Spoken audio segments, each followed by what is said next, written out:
नमस्कार। सुर्खियां अखबार की देख रहे हैं आप और आपके साथ मैं हूं मोनिका सिंह। नमस्कार, एक बार फिर से आपका बहुत स्वागत है। आप देख रहे हैं सुर्खियां अखबार की, आपके साथ मैं दीपिका सिंह। चलिए करेंगे शुरुआत। नए साल का जश्न शुरू, बंदिशें, भीड़ और जाम भी देखने को मिलेगा। पहाड़ों में एंट्री का वक्त जिक्र करते हैं तो पहाड़ों में एंट्री के लिए कतार लग गई है। होटल्स की बुकिंग हुई है फुल। तो एनबीटीएम और उजाला तमाम अखबारों ने इस खबर को जगह दी। देश भर में आज शाम से नए साल का जश्न शुरू हो जाएगा। लोगों ने उत्साह से नव वर्ष का स्वागत करने के लिए जबरदस्त प्लानिंग की। तो पब, रेस्टोरेंट सभी नए साल के स्वागत को शानदार बनाने के लिए कमर कस चुके हैं। दिल्ली एनसीआर की बात करें तो दिल्ली एनसीआर में भी नव वर्ष को लेकर हर तरफ उत्साह का माहौल। हालांकि दिल्ली एनसीआर में नए साल का जश्न मनाने के लिए निकलने से पहले पुलिस और ट्रैफिक पुलिस मेट्रो बसों से जुड़ी एडवाइजरी और हर अपडेट आपको जाननी चाहिए, जिससे नववर्ष के स्वागत में कोई खलल ना हो। कैनॉट प्लेस का जिक्र करते हैं तो आज रात 8 बजे से नए साल के जश्न खत्म होने तक पाबंदियां लागू रहेंगी। पुलिस उपायुक्त यातायात ढाल सिंह ने कहा कि ये परिवहन के सभी निजी और सार्वजनिक वाहनों पर लागू होगा। ये भी कहा कि ड्रंक एंड ड्राइव यानी कि नशे की स्थिति में गाड़ी चलाने पर और तेज गति से गाड़ी चलाने पर, बाइक से स्टंट करने पर, लापरवाही से गाड़ी चलाने पर, जिगजैग और खतरनाक तरीके से वाहन चलाने पर तमाम गतिविधियों के खिलाफ सख्त कार्रवाई की जाएगी। तो फिलहाल नए साल का जश्न शुरू हो गया है, उसी को लेकर अब साफ तौर पे आपको बता दें कि नए साल के जश्न के साथ साथ तमाम एडवाइजरी भी जारी कर ली गई है। और इस बीच आपको बता दें कि जश्न को लेकर तमाम जो ट्रैफिक व्यवस्था है उनको चुस्त दुरुस्त रखा जाए, कहीं ना कहीं कोई दिक्कतें ना हो। देखिए, हम तस्वीर भी आप तक पहुंचा रहे हैं कि जैसे ही नए साल का जिक्र आ रहा है वैसे ही जो भीड़ है वो सड़कों पर आपको दिखना शुरू हो जाएगी और शाम होते होते मानो रोड जाम ही हो जाएंगे। तो फिलहाल आपको बता दें किस तरीके से जो नए साल का जश्न है उसमें रेस्टोरेंट का जिक्र किया जाए, बार का जिक्र किया जाए, पब का जिक्र किया जाए, सभी जगह भीड़ इस वक्त बनी होगी। तो फिलहाल देखिए, डीएमआरसी ने भी तमाम तरीके की आदेश और गाइडलाइन जारी कर दी गई हैं कि आप सबसे पहले इन गाइडलाइंस को देख लीजिए, उसके बाद ही घर से बाहर निकलिए। तो देखिए, इंडियन एक्सप्रेस अखबार है मेरे हाथ में और इसमें इस खबर का जिक्र है। हेडलाइन आपको दिखा रहे, barricades and vehicle diversions, Delhi cops gear up for new year. तो जाहिर है 31 दिसंबर है और साल का आखिरी दिन है और ऐसे में ये समझ लीजिए कि जब साल का आखिरी दिन होता है तो तैयारियां पुरजोर होती है। नए साल का वेलकम करना है और पुराने साल को अलविदा कहना है। और इस बीच चूंकि देखिए जश्न मना रहे हैं सभी, तो ऐसे में प्रशासन की जिम्मेदारी हो जाती है बड़ी। तो कहीं ना कहीं दिल्ली पुलिस भी पूरी तरह से तैयार है, डीएमसी ने भी तमाम तैयारियां कर ली और अखबार में इस खबर का जिक्र है। बहुत सारे स्पेशल मेजर्स लिए जा रहे हैं, जैसे कि अगर ट्रैफिक कंट्रोल की मैं बात करूं तो बसेस जो है कनॉट प्लेस की वो डाइवर्ट हो जाएंगी 7 बजे से 31 दिसंबर यानी कि आज के दिन। इसके अलावा राजीव चौक मेट्रो स्टेशन के जो एग्जिट गेट्स हैं वो 9 बजे के बाद बंद कर दिए जाएंगे ताकि भीड़ भड़का बहुत ज़्यादा ना हो। अब चूंकि राजीव चौक मेट्रो स्टेशन एक बड़ा स्टेशन है, मल्टीपल एग्जिट्स हैं, यहाँ पर एंट्रेंस हैं और कई जगह पर अगर हम देखें तो जब मेट्रो हम चेंज करते हैं तो राजीव चौक एक बड़ा स्टेशन है जहाँ से हम लाइंस भी चेंज करते हैं। तो ऐसे में यहाँ पर एग्जिट बंद की गई है ताकि बहुत ज़्यादा भीड़ एक जगह पर इकट्ठी ना हो। एक तो वैसे ही कनॉट प्लेस एक बड़ा हब है जहाँ पर लोग पार्टी करने के लिए इकट्ठा होते हैं, आसपास बहुत सारे पब्स हैं, बार्स हैं, होटल्स हैं। और ऐसे में राजीव चौक मेट्रो स्टेशन भी अगर उसका भी बहुत ज़्यादा अगर उसकी भीड़ वहाँ पर इकट्ठा हो जाएगी तो जाहिर है संभालना मुश्किल हो जाएगा। इस बीच देखिए 27 ट्रैफिक चेक पॉइंट्स जो हैं वो बनाए गए हैं, बैरिकेड्स लगाई गई हैं। इसके अलावा उन लोगों के लिए जो कि ड्रंक एंड ड्राइव करते हैं उन पर भी खास निगाह रखी जाएगी और ब्रेथ एनालाइजर जो है लगाए जाएंगे ताकि रोड सेफ्टी को इंश्योर किया जाए। इसके अलावा अगर हम देखें तो जगह जगह बैरिकेडिंग होगी, ट्रैफिक को मॉनिटर किया जाएगा। इसके अलावा सस्पिशियस एक्टिविटी को भी निगहबानी उस पर भी की जाएगी, किसी भी तरह की संदिग्ध गतिविधि पर निगाह जो है वो रखी जाएगी। क्विक रिस्पांस टीम्स जो है वो भी बहुत सारे की लोकेशन जो चिन्हित कर दिए गए हैं, बना दिए गए हैं कि यहाँ पर लगता है आपको ये ज़रा सेंसिटिव जोन है या फिर यहाँ ज़रा भीड़ भड़का देखने को मिल सकता है, वहाँ पर क्विक रिस्पांस टीम भी लगा दी गई है। सर्विलांस हर जगह आपको देखने को मिलेगा। पूरी राजधानी में 648 दिल्ली पुलिस स्टाफ को डिप्लॉय किया गया है, 100 होम गार्ड्स लगाए गए हैं। इसके अलावा सीएपीएफ की 11 कंपनीज लगाई गई हैं। इसके अलावा देखिए सर्विलांस को और ज़्यादा इन्हांस करने के लिए पुलिस जो है 28 डोर फ्रेम मेटल डिटेक्टर इसका इस्तेमाल करेगी। इसके साथ 2 बॉम्ब डिस्पोजेबल अगर हम देखें स्क्वाड्स भी रखे जाएंगे, इसके अलावा मोटरसाइकिल पर भी, और अगर हम देखें तो फुट पेट्रोल टीम्स भी जो है वो तमाम जो जगह है सेंसिटिव वहाँ पर तैनात रहेंगी। पुलिस इंश्योर करेगी कि लोगों के पास जो है, अगर किसी भी जगह वो जा रहे हैं, किसी भी ऐसी जगह पर जा रहे हैं जहाँ पर उन्हें इनवाइट कार्ड की ज़रूरत है, तो उनके पास वो होना चाहिए। तो ये तमाम चीज़ें जो है इंश्योर की जाएंगी। लाइव सीसीटीवी फुटेज जो है वो लगातार मॉनिटर की जाएगी ताकि भीड़ कहाँ किस तरह से जा रही है इसकी भी निगरानी की जाए। तो तैयारियां पूरी हैं, आपने अपनी तैयारी कर ली है कैसे मनाएंगे नए साल को, और इस बीच पुलिस की भी तैयारी पूरी है। खान मार्केट की भी एक तस्वीर साझा की गई है और ये दिखाया गया है अखबार के जरिए कि कैसे जो है लोग शुरू हो गए हैं अभी से अपनी तैयारियों में। देखिए लगातार मोनिका भी जानकारी दे रही है आपको दिल्ली एनसीआर में। उसके बाद हम गुड़गांव का जिक्र करते हैं तो गुड़गांव में भी तमाम तरह की जश्न की तैयारी हो गई है। 100 से ज़्यादा स्थानों पर बड़े स्तर पर कार्यक्रम का आयोजन किया जाएगा। तो मॉल्स की बात करें, रेस्टोरेंट की बात करें, बाजार रंग बिरंगी रोशनी से जगमगा उठे हैं। और इसमें सबसे ज़्यादा जो रौनक देखी जा रही है वो ईस्ट जोन में सबसे ज़्यादा सुरक्षा को चाक चौबंद किया गया है। यानी कि आप गुरुग्राम जाने की तैयारी कर रहे हैं तो वहाँ का भी हाल ज़रा जान लीजिए। न्यू गुरुग्राम में काफ़ी संख्या में मॉल्स कार्यक्रम आयोजित करते हैं। इसमें पुलिस ने ईस्ट जोन में एमजी रोड का जिक्र किया जाए, साइबर हब है, गोल्फ कोर्स है और डीएलएफ फेज 1 सेक्टर 29 मार्केट में सुरक्षा के सबसे ज़्यादा माकूल इंतजाम देखने को मिले हैं। सभी मॉल्स के अंदर भारी संख्या में पुलिस कर्मी तैनात किए जाएंगे। इसके अलावा सोहना रोड हो गया, दिल्ली जयपुर हाईवे हो गया, कई होटल्स में भी कार्यक्रम का आयोजन किया जाएगा। इस बीच देखिए सबसे दिलचस्प बात यह है जो जानकारी भी दी गई है, करोड़ों रुपए के शराब के जाम भी छलकेंगे। तो नए साल के जश्न में सराबोर होकर इस बार भी गुरुग्राम में करोड़ों रुपए के जाम छलकाए जाएंगे। पब, बार, रेस्टोरेंट जश्न की तैयारी है। 120 से अधिक रेस्टोरेंट हैं यहाँ पर और इनको परोसने की तैयारी पूरी कर ली गई है। तो फिलहाल जश्न का माहौल है, लेकिन आप सेफ्टी के साथ अपने घर पहुंचे और जश्न मनाएं, इसकी तैयारी प्रशासन भी फिलहाल कर रखा है। और दीपिका, एक और अहम चीज़ है वो ये कि सुर्खियां अखबार की का आज आखिरी दिन है इस साल का 2024 का, और चूंकि कल जब आएगा सुर्खियां अखबार की हम लेकर आएंगे तो वो नए साल में प्रवेश होगा। बहरहाल आगे बढ़ जाते हैं, अगली खबर का जिक्र कर लेते हैं और बात कर लेते हैं ठंड की, क्योंकि ठंड है प्रचंड। 2 से 5 डिग्री तक लुढ़का है पारा। कपकपाने वाली सर्दी से होगा नए साल का स्वागत, ये भी समझ लीजिए। अमर उजाला हो, दैनिक जागरण हो, सभी जगह इस खबर को तरजीह दी गई है। इस बार नए साल में सर्दी का सितम आपको सताएगा। तो फिलहाल देखिए नए साल में 2 सप्ताह तक कपकपाएंगी बर्फीली हवा का जो प्रकोप है वो देखने को मिलेगा। और देखिए ठंड प्रचंड है, 2 से 5 डिग्री तक पारा लुढ़क गया है। नए साल में 2 सप्ताह तक कपकपाएगी बर्फीली हवाएं और वर्षा भी इस बीच संभव है। तो और तफसील से इस खबर को जान लीजिए, क्योंकि अभी यदि आप कहीं भी जो पर्वतीय एरिया है कहीं भी आप जाएंगे, चाहे वो हिमाचल हो, उत्तराखंड हो, हर जगह बर्फबारी इस वक्त जमकर हो रही है और इसका सीधा असर मैदानी एरियाज पर देखने को मिल रहा है।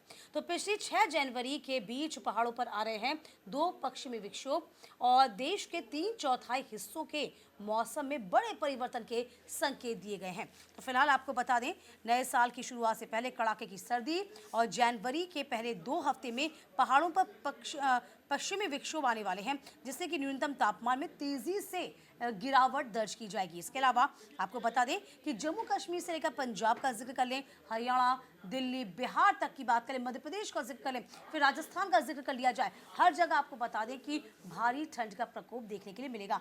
कई कई ऐसे जगह हैं जहां पर वर्षा को लेकर भी अलर्ट जारी कर दिया गया, बारिश भी हो सकती है। मौसम विभाग ने कहा है कि स्काईमेट ने बताया कि पहली से 6 जनवरी के बीच पहाड़ों पर लगातार 2 पश्चिमी विक्षोभ है और लगातार तापमान में गिरावट आएगी और इस बार बर्फबारी के बाद भी बढ़ सकता है न्यूनतम पारा। तो आमतौर पर पहाड़ों पर बर्फबारी होती है तो उसका असर मैदानी इलाके तक तो होता ही है, तापमान गिरने लगता है, लेकिन इस बार की बर्फबारी के बाद न्यूनतम तापमान में हल्की सी वृद्धि हो सकती है। तो फिलहाल क्योंकि हवा की जो दिशा है वो परिवर्तित हो सकती है और अभी जो हवाएं हैं वो उत्तर से दक्षिण और पश्चिम दिशा की ओर बह रही हैं। फिलहाल पश्चिम विक्षोभ के असर से विपरीत दिशा बहने लगेंगी। इससे 2 से 3 दिनों तक न्यूनतम तापमान में वृद्धि होगी। तो फिलहाल देखिए, अब आप देखिए कहीं कहीं धूप निकलने के संकेत हैं, लेकिन कहीं धूप भी नहीं निकलेगी। तो फिलहाल जो नया साल शुरू होगा वो कड़कड़ाती ठंड के साथ आप इसकी शुरुआत करेंगे और इसका स्वागत करेंगे। बिल्कुल, ठंड जो है अब बढ़नी शुरू हो गई है, उसका असर साफ तौर पर देखा जा सकता है। जैसे कि अभी जिक्र किया कि देखिए धीरे धीरे आप देखेंगे कि ठंड बढ़ेगी और विजिबिलिटीज़ के साथ साथ धीरे धीरे कम होती जाएगी। अगर हम ताजमहल को भी देखें तो ताजमहल के आसपास का इलाका जो है वहाँ पर भी विजिबिलिटी काफ़ी कम हो गई। या फिर अगर हम एयरपोर्ट की बात करें तो इस इलाके में भी, क्योंकि यहाँ पर भी रिहाइश थोड़ी कम है, जो है खुला एरिया ज़्यादा है, मैदानी इलाका ज़्यादा है, तो ऐसे में यहाँ पर भी विजिबिलिटी काफ़ी कम नज़र आ रही है। इसके अलावा अगर आप देखेंगे तो धीरे धीरे ट्रैफिक पर इसका असर बहुत ज़्यादा पड़ता हुआ नज़र आएगा। रेल ट्रैफिक पर, अगर हम बात करें एयर ट्रैफिक पर भी इसका असर जो है पड़ता हुआ दिखाई देगा। और आप देखेंगे कि उड़ानें धीरे धीरे डिले हो रही हैं, रद्द हो रही हैं। सेम ट्रेन के साथ भी होगा। ट्रेनों के वक्त में तय समय से देरी से चलेंगी और जहां पर गंतव्य पर पहुंचना है तो उसमें भी देरी देखने को मिलेगी। धीरे धीरे सड़क के ट्रैफिक पर भी इसका असर आप देखेंगे, क्योंकि सर्दी है, अपने चरम पर है और चूंकि दिसंबर का ये आखिरी हफ्ता चल रहा है, तो ऐसे में ठंड का प्रकोप हर साल की तरह इस बार भी देखने को मिल रहा है। और अभी ये ठंड और ज़्यादा बढ़ेगी। और जैसे कि कुछ इलाकों का जिक्र किया है, राजस्थान की बात कर ले, हरियाणा की बात कर ले, हिमाचल की बात कर ले, यहाँ पर बारिश भी होने की संभावना जाहिर की जा रही है 2 जनवरी तक। और अगर इन इलाकों में बारिश पड़ती है तो जैसे सटे हुए बाकी के इलाके हैं, चाहे हम उत्तर प्रदेश की बात कर लें, हम बिहार की बात कर लें, दिल्ली की हम बात कर लें, तो यहाँ पर भी आप असर इसका देखेंगे। टेम्परेचर कहीं ना कहीं और गिरेगा, धीरे धीरे डिक्रीज होगा, जिससे जाहिर तौर पर ठंड और ज़्यादा बढ़ेगी।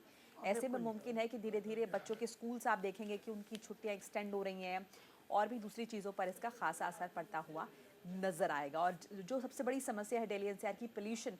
हालांकि अगर बारिश होती है तो पोल्यूशन से आपको राहत जाहिर तौर पर मिलेगी। बहरहाल आगे बढ़ जाते हैं और ठंड के बाद अगली खबर का रुख कर लेते हैं। स्पेडिकस मिशन के साथ भारत ने फिर कमाल कर दिया है और दैनिक जागरण में, अमर उजाला में इस खबर को इंपॉर्टेंस मिली है, नवभारत टाइम्स में भी इस खबर को छापा गया है। इस मिशन के साथ भारत ने फिर से कमाल कर दिया है। भारत ने बड़ी उपलब्धि जो है वो हासिल कर ली है। भारत ने एक बार फिर से एक बड़ा रिकॉर्ड जो है वो कायम किया है। देखिए श्रीहरिकोटा के सतीश धवन अंतरिक्ष केंद्र से सोमवार रात 10:44 पे लंबे ध्रुवीय उपग्रह प्रक्षेपण यानी कि PSLV C-60 रॉकेट ने 2 छोटे अंतरिक्ष यानों चेजर और टारगेट के साथ सफलता भरी उड़ान भरी। भारतीय अंतरिक्ष अनुसंधान संगठन इसरो ने कहा कि दोनों अंतरिक्ष यान सफलतापूर्वक अलग हो गए। चेजर और टारगेट को कक्षा में स्थापित कर दिया गया। मिशन निर्देशक M जयकुमार ने कहा कि मिशन सफल रहा। इसरो प्रमुख S सोमनाथ ने कहा कि रॉकेट ने 15 मिनट की उड़ान के बाद अंतरिक्ष यानों को 475 किलोमीटर की वृत्ताकार कक्षा में स्थापित किया। उम्मीद है कि डॉकिंग की प्रक्रिया अगले 1 हफ्ते में संभव है, 7 जनवरी को पूरी हो जाएगी। तो फिलहाल देखिए, इससे तमाम तरह की चीज़ें भी आपको बता दें क्या कुछ, चूंकि ये चौथा देश बन गया है जो सफल प्रक्षेपण कर पाया है। आपको बता दें कि 2 अंतरिक्ष यानों चेजर और टारगेट के साथ ये रवाना हुआ। इसरो का PSLV C-60 रॉकेट चंद्रमा से नमूने लाने और भारतीय अंतरिक्ष स्टेशन के निर्माण के लिए ये तकनीक हमारे लिए बहुत कारगर थी, बहुत ज़रूरी थी, इसके लिए हमें दरकार भी थी। तो फिलहाल देखिए, स्पेडेक्स मिशन ने भारत ने फिर से कमाल किया। श्रीहरिकोटा के सतीश धवन से किस तरीके से उड़ान भरी। इसके अलावा आपको बता दें, भारतीय अंतरिक्ष अनुसंधान संगठन ने कहा कि दोनों अंतरिक्ष यान सफलतापूर्वक अलग हो गए हैं। चेजर और टारगेट को कक्षा में स्थापित कर दिया गया है और मिशन निदेशक ने भी इस बात की जानकारी दी है। तो फिलहाल स्पेडेक्स मिशन के साथ ही भारत में डॉकिंग और अनडॉकिंग की क्षमता जो है वो प्रदर्शित करने वाला चौथा देश बन गया। उस पर आप गौरव भी महसूस कर सकते हैं। इस वक्त दुनिया में सिर्फ 3 देश, जिसमें अमेरिका, रूस और चीन अंतरिक्ष यान और अंतरिक्ष में डाक करने में सक्षम है और अब हम वो चौथे देश के रूप में आसमान में अपनी छाप छोड़ रहे हैं। तो अंतरिक्षयान से दूसरे अंतरिक्षयान के जुड़े डॉकिंग, 2 अंतरिक्षयानों के अलग होने को अनडॉकिंग कहते हैं। और इसरो ने साल की शुरुआत में अंतरिक्ष में एक्सरे किरणों का अध्ययन करने वाले मिशन एक्सपोर्टर्स की लॉन्चिंग के साथ की थी। और इसी दिनों के बाद आपको बता दें, पहले सूर्य मिशन को, जिसमें आदित्य की कामयाबी हमने तब हासिल की थी, इसके बाद इसे एक बड़ी कामयाबी के तौर पर देखा जा रहा है। तो फिलहाल देखिए, आपको बता दें कि जो अंतरिक्ष देश के महत्वाकांक्षी लक्ष्यों को अपने बलबूते हासिल करने के लिए बेहद ज़रूरी माना गया है और इन लक्ष्य में चंद्रमा से नमूने लाना होगा, भारतीय अंतरिक्ष स्टेशन BSS का निर्माण करना होगा। वैज्ञानिकों के मुताबिक अंतरिक्ष यान समग्र गति दूरी से यात्रा करने के बाद लगभग 470 किलोमीटर की ऊंचाई के पास साथ में जुड़ जाएंगे। आने वाले दिनों में दोनों अंतरिक्षयानों के बीच की दूरी को कम करने, उन्हें मिलाने का प्रयास भी किया जाएगा। तो फिलहाल देखिए, ये एक बेहतरीन सफलता है। चौथे देशों में डॉकिंग की प्रक्रिया में, अनडॉकिंग की प्रक्रिया में अब हम शुमार हो गए हैं। बिल्कुल। चलिए आगे बढ़ जाते हैं, अगली खबर का रुख कर लेते हैं और बात कर लेते हैं अरविंद केजरीवाल की। पुजारी ग्रंथियों की सैलरी पर आम आदमी पार्टी का वादा। बीजेपी बोली ये चुनावी स्टंट है। न भारत टाइम्स में इस खबर को तरजीह है, अमर उजाला में इसे छापा गया है, दैनिक जागरण में भी इसको इंपॉर्टेंस दी गई है। आम आदमी पार्टी के सुप्रीमो मुखिया अरविंद केजरीवाल ने एक बड़ा ऐलान कर दिया है। और देखिए ऐलान इसलिए भी मुमकिन है क्योंकि विधानसभा चुनाव होने, उन्होंने कहा कि अगर उनकी पार्टी दिल्ली में दोबारा सरकार बनाती है तो वो पुजारी ग्रंथी सम्मान योजना शुरू करेगी। इसके तहत मंदिर के तमाम पुजारियों ग्रंथियों को जो है बड़ी सौगात दी जाएगी, ये अरविंद केजरीवाल की तरफ से कहा गया है। देखिए तीसरी बड़ी सौगात इसे कहें तो उसमें कोई अतिशयोक्ति नहीं। 18,000 हर महीने देने का वादा अरविंद केजरीवाल कर रहे हैं। केजरीवाल ने यह भी कहा कि योजना के लिए रजिस्ट्रेशन शुरू होगा। केजरीवाल आज कनॉट प्लेस के हनुमान मंदिर भी जाएंगे, जहां वे रजिस्ट्रेशन की प्रक्रिया की जांच करेंगे। इधर दिल्ली वक्फ बोर्ड के इमामों ने केजरीवाल के घर के बाहर प्रदर्शन कर दिया। इमामों का दावा कि उन्हें 17 महीने से सैलरी नहीं मिली है और इसके लिए वे सीएम की गुहार लगा चुके हैं। एलजी समेत तमाम जगह शिकायत कर चुके हैं। योजना के ऐलान के बाद केजरीवाल ने कहा कि पुजारी ग्रंथी समाज का अहम हिस्सा है, लेकिन उनकी समस्याओं की अनदेखी की जाती है। बीजेपी वालों ने महिला सम्मान और संजीवनी योजना के रजिस्ट्रेशन को रोकने की असफल कोशिश की थी। अब ये लोग पुजारी ग्रंथी सम्मान योजना के रजिस्ट्रेशन न रोक पाए, वरना इन्हें पाप लगेगा। तो देखिए स्क्रीन पर आप एक हेडलाइन देख रहे हैं, एक अखबार मेरे हाथ में है और आम आदमी पार्टी 18,000 रुपए देगी, ये कहा गया है, ये वादा किया गया है। योजनाओं पर एक तो कंट्रोवर्सी पहले ही चल रही है और इस बीच अरविंद केजरीवाल ने बड़ा ऐलान कर दिया है और आज हनुमान मंदिर के पुजारियों का वो पंजीकरण भी कराएंगे, रजिस्ट्रेशन भी कराएंगे। तो देखिए 18,000 रुपए देने की बात की है और इन चुनावों में आम आदमी पार्टी लगातार चौथी बार सत्ता में लौटने की कोशिश कर रही है। अरविंद केजरीवाल ने कह दिया है कि ग्रंथी और पुजारी जो है हमारे समाज का महत्वपूर्ण हिस्सा है, उन्हें अवॉइड नहीं कर सकते। इनकी उपेक्षा लगातार होती रही है, इसलिए उनकी सहायता के लिए हम ये कोशिश शुरू कर रहे हैं। हर महीने उन्हें 18,000 रुपए दे देंगे और इसके लिए रजिस्ट्रेशन शुरू हो रहे हैं। अरविंद केजरीवाल ने सोशल मीडिया पोस्ट में कहा कि भाजपा से हाथ जोड़कर विनती है कि जैसे उन्होंने महिला सम्मान योजना और संजीवनी योजना को रोकने की कोशिश की है, कम से कम पुजारियों और ग्रंथियों के लिए शुरू की जा रही योजना को रोकने की कोशिश ना करें। इस बीच देखिए कई पुजारी और ग्रंथी जो अरविंद केजरीवाल से मिलने के लिए पहुंचे, उनका आभार जताया। उनके घर के बाहर मंत्रोच्चारण ही बाकायदा किया गया आभार जताने के तरीके से। और लगातार चूंकि हम देखें अरविंद केजरीवाल अगर ऐसा करें तो जाहिर है भाजपा भी उन पर निशाना साधेगी। और इस बीच वीरेंद्र सचदेवा ने कहा कि आम आदमी पार्टी के संयोजक अरविंद केजरीवाल की पुजारी ग्रंथी सम्मान योजना राजनीतिक स्टंट है, किसी को एक भी रुपया नहीं मिलेगा क्योंकि केजरीवाल के पास कोई डेटा नहीं है, वो पराजित है, हताश है और इसीलिए इस तरह की बातें कर रहे हैं। बहरहाल चुनावी माहौल है और इसमें वादे होंगे, दावे होंगे और एक दूसरे पर कटाक्ष भी होंगे। आतिशी को अस्थायी सीएम कहना अपमानजनक है। देखिए दैनिक जागरण ने, अमर उजाला ने इस खबर को जगह दी। दिल्ली के एलजी विनय कुमार सक्सेना ने मुख्यमंत्री आतिशी को पत्र लिखा। अपने पत्र में दिल्ली के उपराज्यपाल ने आम आदमी पार्टी के राष्ट्रीय संयोजक अरविंद केजरीवाल के एक शब्द पर आपत्ति जताई। एलजी ने लिखा कि बीते दिनों पूर्व सीएम केजरीवाल ने आतिशी को दिल्ली के अस्थायी मुख्यमंत्री कह दिया, इस पर उन्हें आपत्ति है। एलजी विनय सक्सेना ने लिखा कि मुझे बहुत अपमानजनक लगा, मैं इससे आहत हुआ। ये न केवल आपका अपमान था बल्कि आपके द्वारा नियुक्त भारत के राष्ट्रपति और उनके प्रतिनिधि के रूप में मेरे लिए भी एक अपमान था। एक उपराज्यपाल के रूप में मैं चिंतित हूँ सार्वजनिक चर्चा के इस स्तर के बारे में और साथ ही मैं अपनी सरकार के पूर्णकालिक मुख्यमंत्री को अस्थायी मुख्यमंत्री के रूप में पेश करने की बातचीत से आहत हूँ। तो देखिए दिल्ली के एलजी विनय सक्सेना ने सोमवार को सीएम आतिशी को चिट्ठी लिखी, नए साल की शुभकामनाएं दी और काम की तारीफ की। एलजी ने चिट्ठी में लिखा कि अपने 2.5 साल के कार्यकाल में पहली बार मुख्यमंत्री पद पर आसीन किसी व्यक्ति को काम करते हुए देखा है। पूर्व मुख्यमंत्री के पास सरकार का एक विभाग नहीं था, वो फाइलों पर हस्ताक्षर नहीं किया करते थे। एलजी ने चिट्ठी में आतिशी को लिखा कि आपने अनेक विभागों का जो दायित्व है वो बखूबी निभाया है, प्रशासन के विभिन्न मुद्दों पर काम करने की कोशिश की है आपने। पत्र के अगले हिस्से में एलजी ने आतिशी को केजरीवाल द्वारा काम चला और अस्थायी सीएम घोषित किए जाने पर दुख जाहिर किया है। एलजी ने कहा कि पूर्व मुख्यमंत्री ने मीडिया में सार्वजनिक रूप से आपको अस्थायी काम चलाऊ सीएम कहा है, मुझे तो आपत्तिजनक लगा है, मैं आहत हूँ इस बात से। उन्होंने कहा कि देखिए अरविंद केजरीवाल ने जिस तरह से उनकी व्याख्या की है ये संवैधानिक प्रावधान नहीं है। एलजी ने कहा कि बाबा भीमराव अम्बेडकर द्वारा रचित संविधान में निहित लोकतांत्रिक भावना और मूल्यों की निंदनीय अवहेलना थी।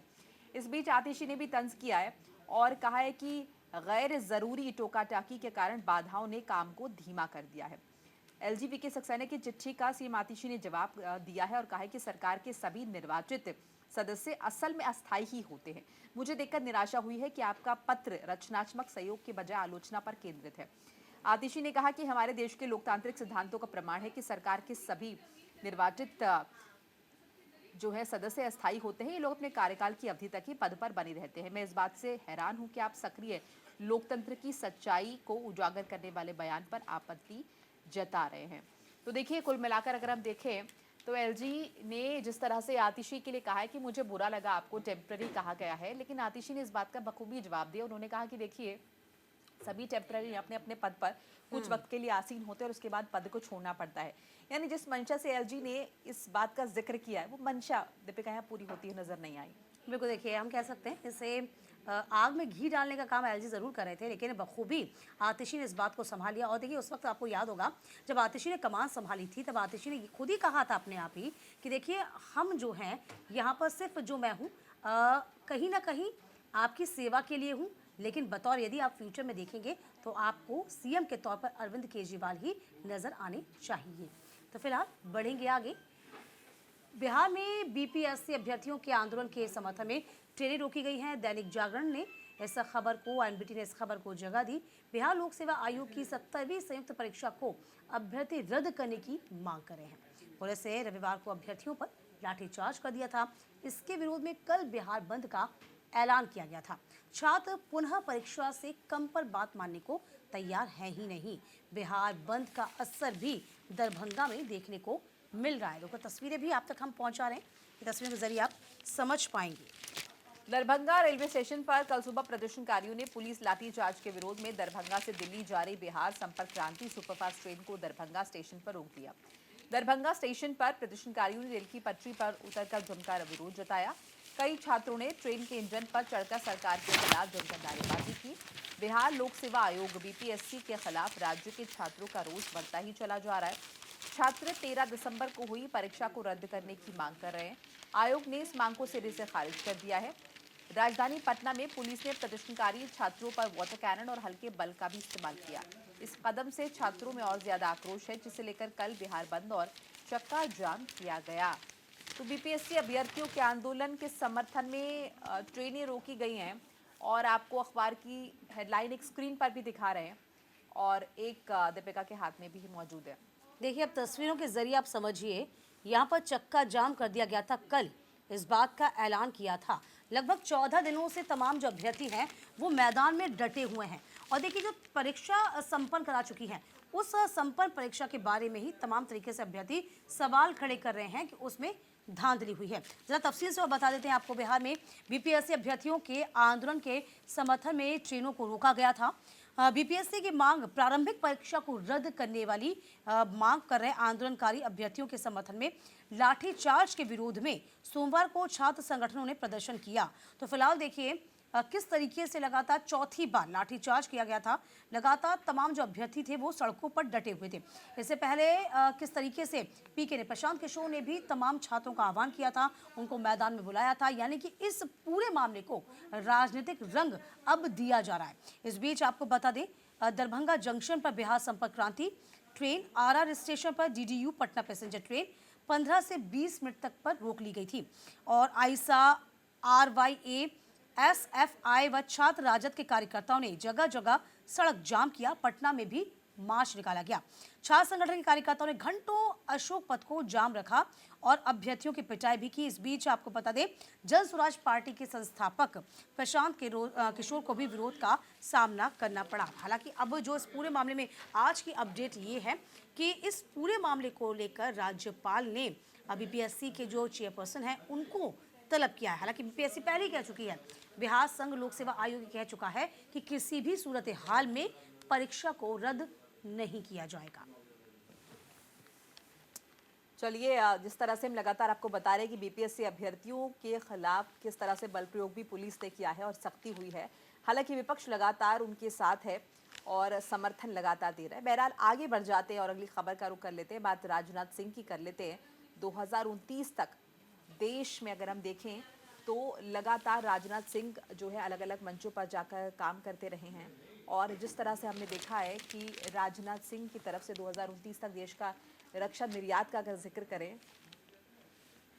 तो 50,000 करोड़ के पार ले जाने का लक्ष्य है राजनाथ सिंह का। रक्षा मंत्री ने कहा कि 10 साल में 2,000 करोड़ से बढ़कर 21,000 करोड़ हो चुका है रक्षा निर्यात।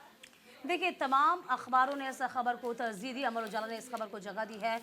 रक्षा मंत्री राजनाथ सिंह ने कल कहा कि भारत का रक्षा निर्यात एक दशक में 2000 करोड़ रुपए से बढ़कर रिकॉर्ड 2100 करोड़ रुपए के पार हो गया है। 2 सदी से भी अधिक पुरानी महू छावनी में भी आर्मी वॉर कॉलेज AWC में अधिकारियों को संबोधित करते हुए सिंह ने कहा कि 2029 तक 50,000 करोड़ रुपए का रक्षा निर्यात हासिल करने का लक्ष्य है। कहा गया कि लगातार बदलते वक्त में सीमांत प्रौद्योगिकी में महारत हासिल करने का वक्त है। कहा कि सैन्य प्रशिक्षण केंद्र भविष्य की चुनौतियों से निपटने के लिए सैनिकों को सुसज्जित और तैयार करने में महत्वपूर्ण भूमिका निभा रहे हैं। तो फिलहाल देखिए, 2029 तक का जो लक्ष्य रखा गया है, युद्ध के अपरंपरागत तरीके देश के लिए बड़ी चुनौती है। तो देश इंटरनल मजबूत हो, इसके लिए पूरी तैयारी कर ली गई है और इसको लेकर जो बजट है उसको भी बढ़ाया जा रहा है।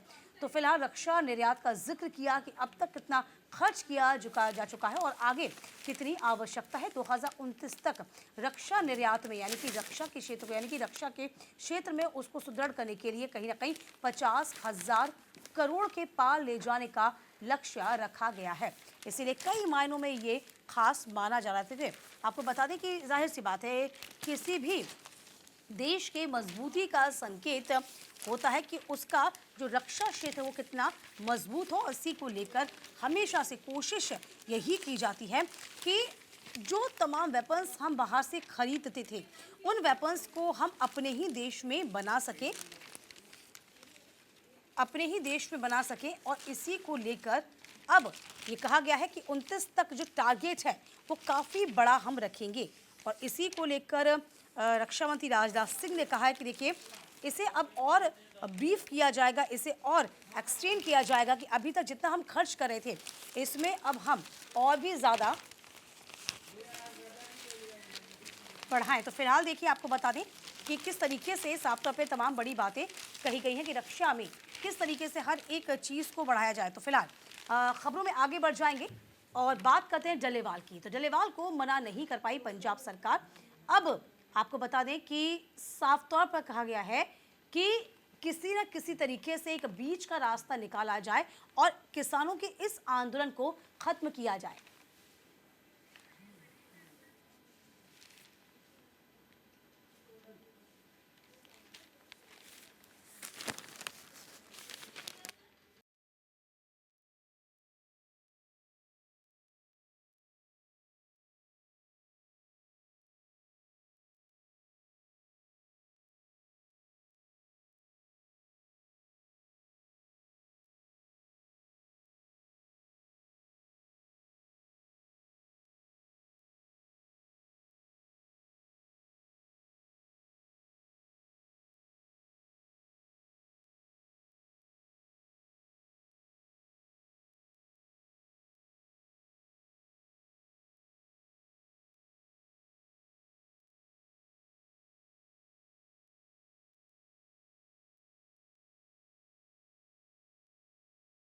बंद हमने देखा है, उससे कहीं ना कहीं यात्री दिक्कत में हैं। और न भारत टाइम्स, दैनिक जागरण, अमर उजाला सभी में इस खबर का जिक्र है। एमएसपी की मांग को लेकर किसान लगातार प्रदर्शन कर रहे हैं। और इस बीच देखिए, प्रशासन के साथ किसानों की बैठक फिर बेनतीजा रही है। किसान नेता ने इलाज कराने से भी इनकार कर दिया है। किसान नेता जगजीत सिंह डल्लेवाल का अनशन सोमवार को 35वें दिन भी दाखिल हो गया। और इस बीच खनौरी सीमा पर हलचल लगातार तेज हो गई है। पुलिस फोर्स बढ़ा दी गई है। एक तरफ जहां पूर्व ADGP जसकरण सिंह ने डल्लेवाल के साथ बैठक करके उनसे सरकारी चिकित्सा सेवाएं लेने की अपील की है, वहीं किसानों ने सुप्रीम कोर्ट के आदेश पर पंजाब सरकार की ओर से डल्लेवाल को बॉर्डर से जबरन उठाने का आदेश जताते हुए पहरा बढ़ा दिया है। इस मौके पर ADGP ने कहा है कि बातचीत के जरिए मसला जो है हल किया जा सकता है, इसलिए बैठकों का दौर लगातार जारी है। बताया जा रहा है कि इस दौरान डल्लेवाल से अस्पताल में दाखिल होकर इलाज कराने की अपील की गई, जिसको किसान नेता ने एक बार फिर से ठुकरा दिया है। संडे को भी पूर्व ADGP और अन्य उच्च पुलिस अधिकारियों ने किसानों के साथ बैठक की है, लेकिन बैठक बेनतीजा रही है। इस बीच देखिए ये भी आपको बता दें कि पांथाना में डीएसपी दफ्तर के नजदीक अनाज मंडी में कई वाटर कैनन और एक क्रेन खड़ी कर दी गई। काफी गिनती में एम्बुलेंस भी यहां पर मौजूद थी। कई जिलों की पुलिस भी यहां पर बुलाई गई। हालांकि पूर्व एडीजीपी ने इस बारे में कहा कि इससे चर्चा है, ऐसी कोई बात नहीं है। तो किसान नेता जग्गी डल्लेवाल सिंह जो हैं, आमरण अनशन लगातार जारी रहा और जिस तरह की उनकी स्थिति है और लगातार उनसे कहा जा रहा है कि वो अपना इलाज करवा ले, लेकिन वो अपनी मांगों पर अड़े हुए हैं, बात पर डटे हुए हैं। इस बीच ये भी बता दें कि गुरनाम सिंह चढ़ूनी ने बताया कि उनके गुट ने अलग अलग मांगों के लिए सीएम नायब सिंह सैनी से मुलाकात की। उन्होंने मुख्यमंत्री को 13 मांगों का मांग पत्र सौंप दिया है, क्योंकि केंद्र सरकार 3 कृषि कानूनों के तहत नया मंडी एक्ट प्रदेश में लागू करना चाहती है। बहरहाल देखना होगा कि कब तक ये पूरा जो प्रोसेस है वो चलता है, कब तक किसान अड़े रहते हैं, डटे रहते हैं, या फिर बातचीत के जरिए जैसे प्रशासन द्वारा कहा जा रहा है कि मैटर को सुलझाया जा सकता है। लेकिन देखिए कई दौर की बातचीत हो चुकी है, बैठ के हो चुकी हैं और अभी भी ये सब कुछ बेनतीजा रहा। इस बीच लगातार डल्लेवाल की हालत जो है वो और ज़्यादा नाजुक होती जा रही है। बिल्कुल, देखिए बंद का आह्वान किया गया और बंद के आह्वान के चलते कितनी दिक्कतों का सामना करना पड़ा।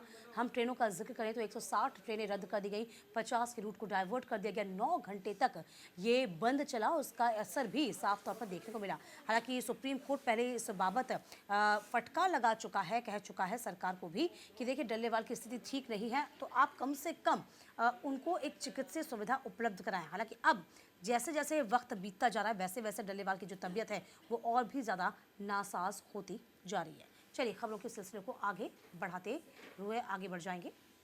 राहुल गांधी का जिक्र करते हैं मोनिका, तो देश में है शोक। विदेश गए हैं राहुल, ये अपमान है। बीजेपी लगातार आपको बता दें किस तरीके से निशाना साध रही है। तो कांग्रेस बोल रही है इसमें, कांग्रेस का कहना है कि निजी यात्रा से दिक्कत क्या है, क्यों आप इतने पर्सनल हो रहे हैं। भारत टाइम्स में, अमर उजाला में इस खबर को इंपॉर्टेंस दी गई है। भारतीय जनता पार्टी ने कल कांग्रेस सांसद राहुल गांधी पर निशाना साधा। पार्टी ने कहा कि जब देश के पूर्व प्रधानमंत्री डॉक्टर मनमोहन सिंह के निधन पर शोक मना रहा है, तो लोकसभा में विपक्ष के नेता नए साल का जश्न मनाने के लिए विदेश चले गए। बीजेपी ने आरोप लगाया कि कांग्रेस पार्टी ने मनमोहन सिंह का अपमान किया है। बीजेपी प्रवक्ता शहजाद पूनावाला ने एक्स पर लिखा है कि जब देश पूर्व प्रधानमंत्री मनमोहन सिंह के निधन पर शोक मना रहा है, तब राहुल गांधी नए साल का जश्न मनाने के लिए विदेश जा रहे हैं। देश 7 दिन के शोक में है। कांग्रेस को डॉक्टर मनमोहन सिंह की कोई परवाह नहीं है। उन्होंने जीवन भर उनका अपमान किया और अब भी यही कर रहे हैं। कल कोई भी उनका अस्थि कलश लेने नहीं गया, जैसा कि ताज़ा खुलासों में सामने आया है कि कांग्रेस ने डॉक्टर मनमोहन सिंह को भारत रत्न देने से भी इनकार किया। यही इनका असली चेहरा है। तो शहजाद पूनावाला ने ज़बरदस्त तरीके से निशाना साधा। और इस बीच देखिए परिवार की प्राइवेसी बनी रहे इसलिए नहीं गए अस्थि विसर्जन में, ये कांग्रेस का कहना है। पूर्व प्रधानमंत्री डॉक्टर मनमोहन सिंह के अस्थि विसर्जन में कांग्रेस का कोई नेता नहीं पहुंचा। इस पर बीजेपी ने कांग्रेस पर निशाना साधा है। कांग्रेस ने सफाई दी। उन्होंने कहा कि निजता भी सुनिश्चित करनी होती है और इसीलिए ऐसा किया गया है। पवन खेड़ा ने कहा कि प्रीवेसी का सम्मान करना चाहिए। अस्थि विसर्जन में परिवार के साथ नहीं गए, इसीलिए नहीं गए। पवन खेड़ा ने कहा कि हमारे प्रिय दिवंगत नेता के अंतिम संस्कार के बाद सोनिया और प्रियंका गांधी वाड्रा ने उनके आवास पर परिवार से मुलाकात की है। देखिए इस खबर को लगातार अब तूल दिया जा रहा है और अखबार में भी इसको जगह मिली है। फिलहाल देखिए अब आपको बता दें कि राहुल के वियतनाम जाने पर विवाद हो गया। भाजपा ने मनमोहन सिंह का इसे अपमान करार दे दिया कि देखिए आप विदेश घूम लीजिए, लेकिन अपने ही नेता के आप अस्थि विसर्जन में नहीं गए, ये बहुत निंदनीय है। तो फिलहाल देखिए पूर्व प्रधानमंत्री मनमोहन सिंह के निधन के बाद से भाजपा व कांग्रेस में शुरू हुआ वार पलटवार का दौर सोमवार को भी जारी रहा, जहां कांग्रेस ने राहुल गांधी के वियतनाम दौरे पर भाजपा ने डॉक्टर सिंह का अपमान बताते हुए कहा कि देश जब उनके निधन पर शोक मना रहा था, तब राहुल गांधी नए साल का जश्न मनाने के लिए विदेश रवाना हो गए। इस कांग्रेस से इसे ध्यान मुद्दे से ध्यान भटकाने की एक साजिश, एक राजनीति करा दिया। कहा कि अगर राहुल निजी दौरे पर यात्रा करते हैं तो इससे हमेशा से ही बीजेपी को परेशानी होती है और कोई ना कोई अड़ंगा बीजेपी अड़ाने की कोशिश करती है। तो फिलहाल भाजपा आईटी सेल के अमित मालवीय ने कहा कि राहुल कांग्रेस सिखों से नफरत करते हैं। तो सिंह के प्रति राहुल के सम्मान को नज़रअंदाज नहीं किया जा सकता। आरोप लगाया कि राहुल ने डॉक्टर सिंह के निधन का सियासी फायदा उठाया है।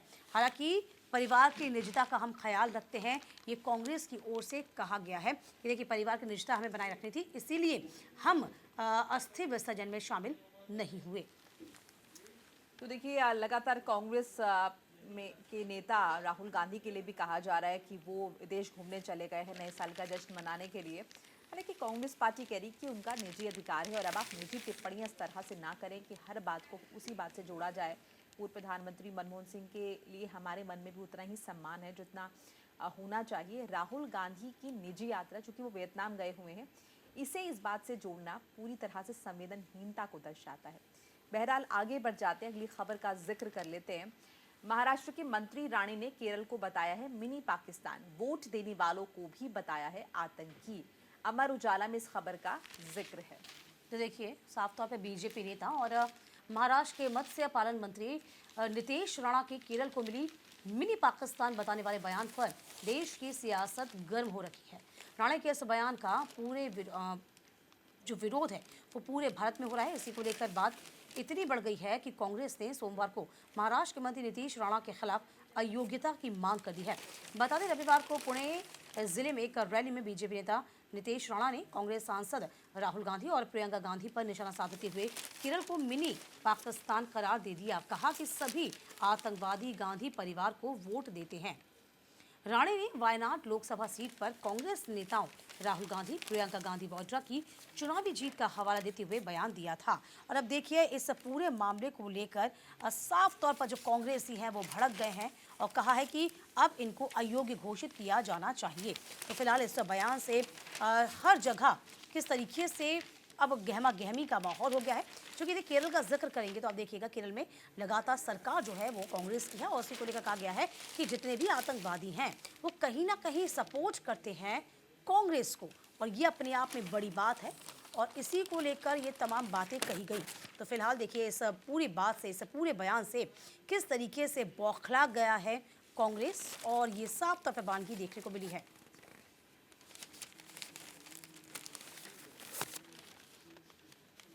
तो फिलहाल महाराष्ट्र के मंत्री राणे ने केरल को मिनी पाकिस्तान बता दिया और वोट देने वालों को आतंकी करार दे दिया। अब इस बयान के मायने क्या हैं ये समझने वाली बात होगी, लेकिन इस पूरे बयान से गहमा गहमी का माहौल जरूर हो गया है। हालांकि देखिए, किस तरीके से विधानसभा चुनाव में करारी हार के बाद कांग्रेस भी बौखलाई हुई है, सहयोगी पार्टियां भी बौखलाई हुई हैं, और इसके बाद देखिए अब चुनाव भी साफ तौर पर बीएमसी के नजदीक हैं। इस बीच इस बयान के कई मायने निकाले जा सकते हैं। मोनिका, बिल्कुल, और देखिए नीतीश राणे के लिए कोई पहली बार नहीं किस तरह के बयान वो देते हैं। नीतीश राणे वो नाम है, वो चेहरा बन है भारतीय जनता पार्टी का, जो कि इस तरह के बयान देने के लिए जाने जाते हैं। वो अक्सर इस तरह के स्टेटमेंट देते हैं जो बहुत सारे लोगों का ध्यान अपनी ओर खींचता है, लेकिन कंट्रोवर्सी इससे बड़ी क्रिएट हो जाती है, विवाद इससे बहुत ज़्यादा बढ़ जाता है।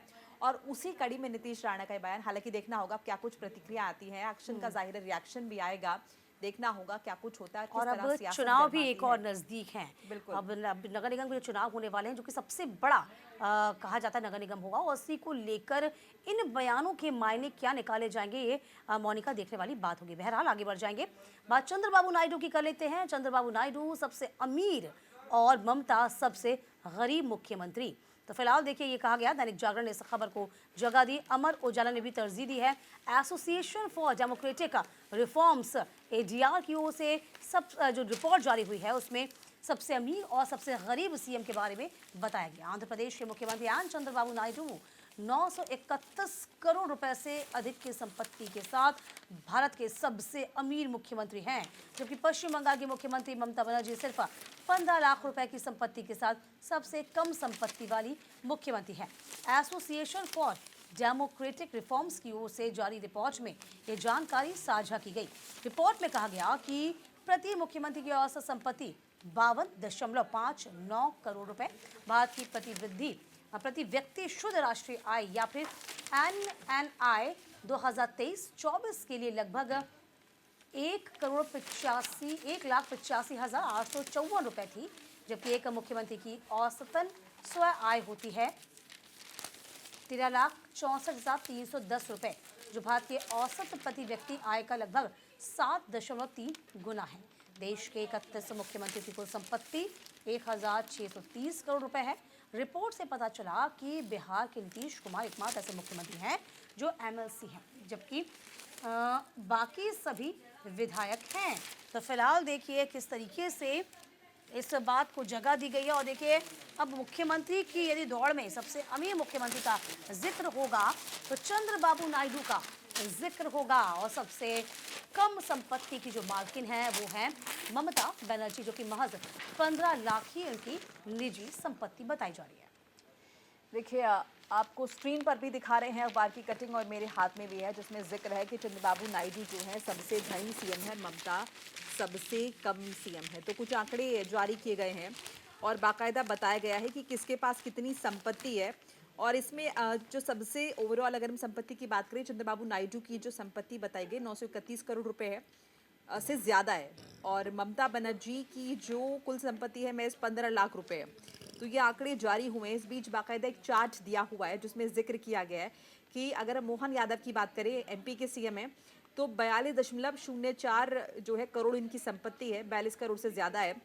झारखंड के सीएम की 25 करोड़ से ज़्यादा है, हिमाचल के सीएम की 7 करोड़ से ज़्यादा है, हरियाणा के सीएम नायब सिंह सैनी की 5 करोड़ कुछ है, 5 करोड़ 80 लाख है, उत्तराखंड के सीएम पुष्कर सिंह धामी की 4 करोड़ 64 लाख है, छत्तीसगढ़ के सीएम की 3 लाख जो है 3 करोड़ 80 लाख है, पंजाब के सीएम का अगर हम जिक्र करें तो 1 करोड़ कुछ है, बिहार के सीएम की भी 1 करोड़ कुछ है, यूपी के सीएम की भी 1.5 करोड़ से ज़्यादा है, राजस्थान के सीएम की 1.5 करोड़ भी नहीं है, दिल्ली के सीएम आतिशी की 1 करोड़ 41 लाख है। इसके अलावा दिल्ली की मुख्यमंत्री 38 वर्षीय आतिशी सबसे कम उम्र की सीएम भी हैं। तो ये इंटरेस्टिंग फैक्ट्स जो है वो जारी किए हैं और साझा किए हैं जानकारी के लिए, जिससे आपको भी पता चल पाए कि आखिर कौन से राज्य के सीएम जो हैं वो कितने ज़्यादा मालदार हैं या फिर उनके पास कितना पैसा है, कितनी संपत्ति के धनी है। बहरहाल आगे बढ़ जाते हैं, अगली खबर का रुख कर लेते हैं।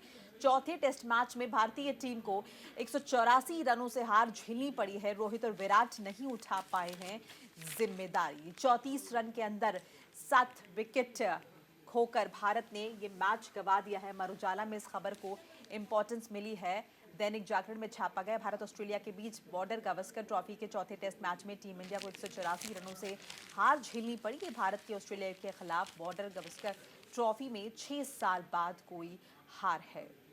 देखिए, ऑस्ट्रेलिया ने चौथा टेस्ट 184 रन जीत लिए और 2-1 से बढ़त बनाई। हार के साथ 2024 का भी अंत हो गया। तो यदि हम देखें, रोहित और विराट जिम्मेदारी नहीं उठा पाए और इसका ठीकरा इन दोनों के माथे पर फोड़ा जा रहा है। 9 रन 5 पारी में 31 रोहित शर्मा ने बनाए और 5 रन बनाए 7 पारी में 167 रन ही बना पाए हैं। कल की बात करें तो 5 रन कल बना पाए, 9 रन बना पाए। फिलहाल देखिए, हालांकि अब जो नज़र होगी वो चैंपियंस ट्रॉफी पर रहेगी कि उसमें भारत कितना कमाल दिखा पाता है। इसी के साथ सुर्खियां अखबार की में आज के लिए बस इतना ही। हमें दीजिए इजाज़त, हम फिर हाजिर होंगे तमाम खास खबरों के साथ। नमस्कार। नमस्कार।